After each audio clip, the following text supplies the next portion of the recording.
കഴിഞ്ഞാൽ അദ്ദേഹത്തിന് കൊടുക്കാൻ വേണ്ടിയിട്ടല്ല. കാരണം വിമർശനങ്ങൾ ആദ്യമേ ഉണ്ടായിട്ടുണ്ട്. പക്ഷേ ഇത് ഇന്ത്യക്ക് പുറത്തുനിന്നുള്ള വിമർശനങ്ങൾ ഭയന്നിട്ടാണ് ഇപ്പോൾ മമ്മൂക്ക കൊടുക്കുന്നത്. കാരണം എന്താണെന്ന് വെച്ച് കഴിഞ്ഞാൽ ഭ്രമയുഗം എന്ന സിനിമ നോമിനേഷൻ പോവാതെ ഓസ്കാർ ജൂറികൾ അവരെ ചിത്രങ്ങൾക്കൊപ്പം പ്രദർശിപ്പിച്ചത് ഇന്ത്യൻ ചിത്രത്തിൽ നിന്ന് അത്രയും മികച്ച ബെസ്റ്റ് പടമായതുകൊണ്ടാണ് അത് എന്താ പറയുക അവതരിപ്പിച്ചത്.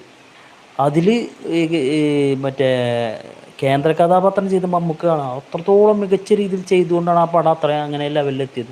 അതായത് രാഹുൽ സദാശിവനും മമ്മൂക്കയും കൂടി മറ്റുള്ള ആക്ടറും കൂടി ആകെ 5 കഥാപാത്രം അതിലുള്ളൂ. അതിൽ 3 കഥാപാത്രം മാത്രം ഒരു 90% സ്ഥലത്തും വരുന്നുള്ളൂ. 99%. അതിൽ 1% മാത്രമേ ബാക്കി 2 കഥാപാത്രങ്ങൾ വരുന്നുള്ളൂ. ബാക്കി ശരിക്കും പറയാം 3 കഥാപാത്രങ്ങൾ കൊണ്ടാണ് സിനിമ ഓടിക്കുന്നത്. കേന്ദ്ര കഥാപാത്രം മമ്മൂക്കയാണ്.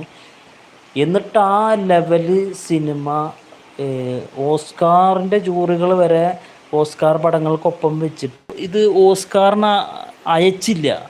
ഏത് മമ്മൂട്ടി സിനിമയായ നമ്മളെ ഭ്രമയുഗം എന്തുകൊണ്ട് ഓസ്കാറിന് അയച്ചില്ല ഇത്രയും നല്ല സിനിമയായിട്ട് എന്നൊരു ചോദ്യം